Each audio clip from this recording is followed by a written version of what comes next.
le gros brouillard. It's very foggy. It's been like that for the last 2 days. Can't see a thing. There's no sun, no moon. It's kind of sad. The birds are all gone. But we're nearing Cape Horn, and that's what counts. Cape Horn is Banque Populaire's next objective.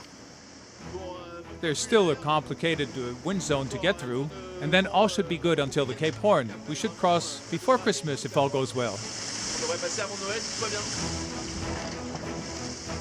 At the head of the race, the 6th week of the Vendée Globe ends in grayness, and despite appearances, there are grounds for the leader to rejoice. In the middle of the Pacific South, Armand Leclerc takes a powder, much to Alex Thompson's distress, on whom we note a touch of dejection. Unfortunately for me, good for Armel, Banque Populaire is now in a different system. He's done a great job. He managed to cross a little area of light winds and get into a weather system which I can't get to. And if he'd been even 50 miles behind where he was, he wouldn't have made it.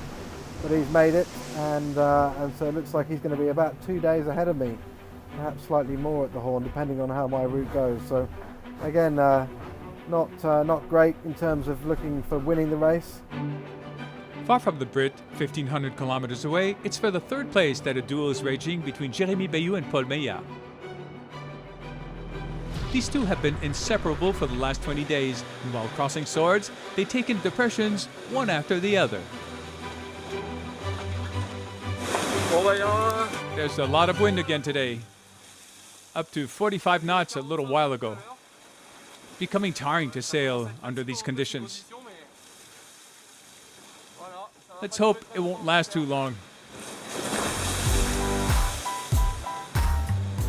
Noiselessly, Jean-Pierre Dick is steaming ahead. His detour through the Bass Strait between Australia and Tasmania to avoid heavy weathers turned out to pay off. The Saint-Michel-Virbac skipper bounced over the northwest to outflank Jan Eliès and seized the 5th place. This is the morning of the 42nd day of the race. The very same day, December 18th, Thomas Rouillon is halfway between Tasmania and New Zealand. For the last 24 hours, he's been trying to avoid a huge depression involving 60 to 70 knots winds. So here are the actual conditions. Got peaks more than 50 knots.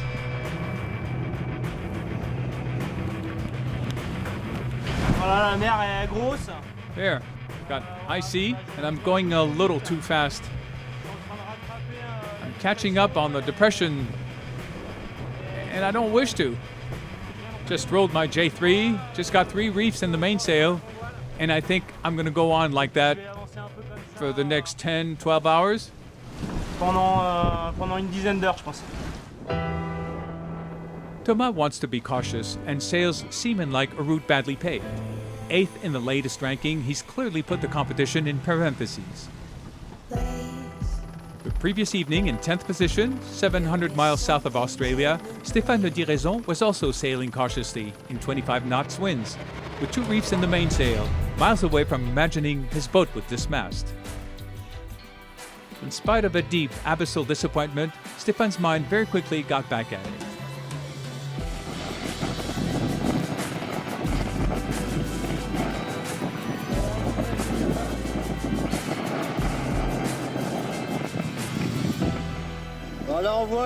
Here we see the only part of the mast I kept on board. It's the first meter of the mast. That's it. I prepared the main boom, which I'll use as mast. And in orange here are my shrouds. There the halyards and the strut. And I'm about to hoist.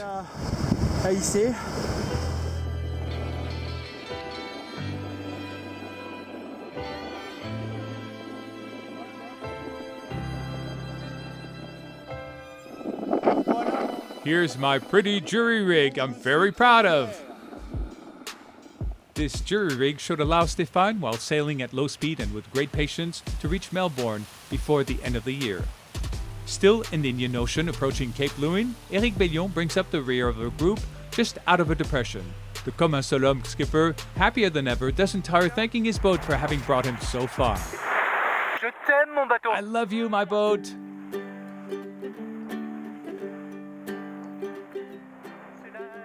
This is a particular moment for my boat and I, where I check daily and I know everything's fine. I tell it how much I love it, and I even kiss it too. Because we've got such a relationship, we two. I'm so lucky to have this beautiful boat. We have an extraordinary relationship. It's indulgent with me. It's got an extraordinary inner strength and only wants to finish the Vendée Globe. At the head of the same group as Éric Bellion, out of the same depression, Fabrice Amédéo has got some of his fingers burned. On a eu jusqu'à 50 nœuds en avant du We had up to 50 knots at the head of the front, and so the mainsail tore. It's really tough for the morale. It means we're dragging on. I'm waiting for an opening to start the repair, but I have the impression there's always wind in this country. It's complicated. Michel Desjoyaux, a year and a half ago, had told me, you'll see, the Vendée Globe, it's a hassle a day. I had answered, really? Well, I confirmed. We're right in the statistics, so now I'm trying to recover the lead, set myself in order of battle, and mostly, I've got to fix this mainsail. But say, keeping it in perspective, we're in the game for the world around, and to make it back to Les Sables d'Olonne, there are many who aren't so lucky.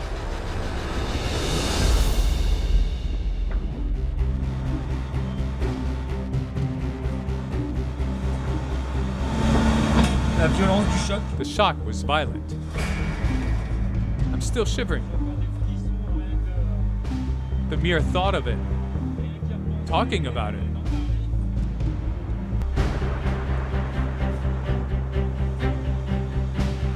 The hull is split open. The chine bulkheads are coming loose all over. I was at 17, 18 knots. I think I hit a container. That's what tore the hull's bottom and blasted the whole front of the boat. The boat folded, literally.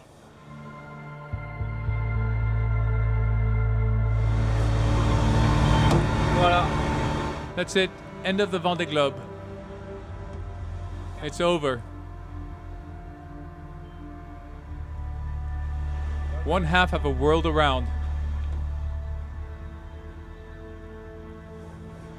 I'm so disappointed it ends this way.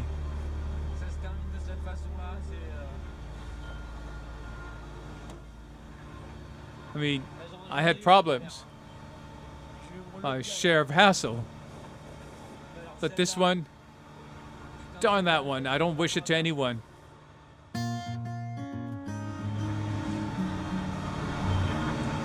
Message à Thomas Ruyant. Message to Thomas Ruyant. I want you to know that I'm with you with all my heart. Those things happen. Damn it, it happened to me and it will happen again. It's our job. Special thanks to you for the quality of your navigation skills and for the pleasure I felt of having an opponent of your level. Thank you. I hope to see you soon. Thomas has no end but to save his boat, which could break apart at any time now. So he sets off towards Bluff, the closest harbor south of New Zealand and within 48 hours navigation. With the help of the Coast Guards, he'll succeed in taking up this ultimate challenge.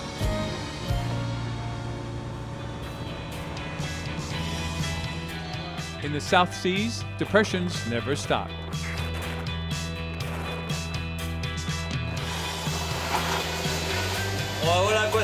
There, this is what it looks like. Do you see the wall that's right behind? There? Wow, the waves, I don't know, but they're big. There are 40 knots. 45 in the gusts. And it's been like that for 3 days. So, I'm cutting out, moving northwards. Heading north because there's an even greater depression due on Wednesday. So, I'm hurrying. Getting out of the way. It increases my route, but I got no choice.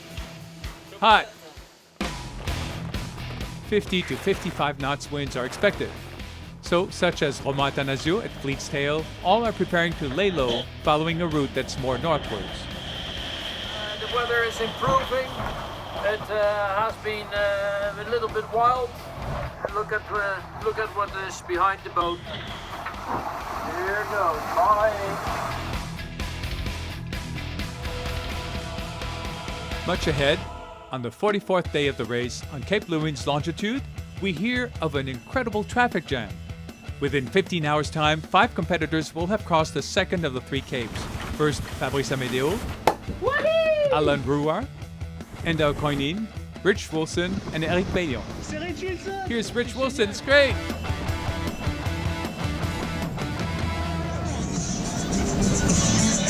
That's it!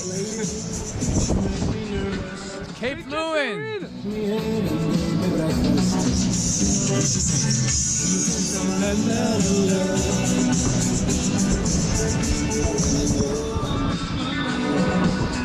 Wow, gosh, it's cool. Eric Bellion, blissfully happy, while Paul Meillat would have preferred not to chill the atmosphere. Very bad news today. I heard a great bang. And the keel started moving.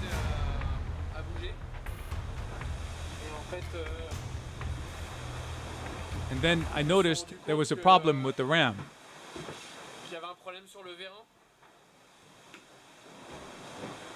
Went to take a closer look. There was oil all over. Then I realized the ram was cracked. And that can't be fixed. I hooked up the keel so it's not too loose. I hope it'll hold off. Et voilà, j'espère que ça va tenir. Pomea is in the middle of a maritime desert, close to the Point Nemo, the ocean point the furthest from the nearest land, the closest land being at 2,700 kilometers. The SMA skipper hasn't officially declared his abandon, but evidently can't continue the race under such conditions. Out of 29 competitors at the start, 19 are still in the race, a negative conclusion in principle, but as sociologist Paul Yonnet rightly underlined, isn't that what makes the Vendée Globe so exciting to observe? We see in real time and in pure state how a sporting event disintegrates and subsides to reach another dimension of a human challenge. So when Armel Leclerc, leading the race, crosses the Cape Horn after 47 days at sea and in solitude, he only adds to the extreme ordeal's legend, revealing a strength of character, a will, and an uncommon intelligence.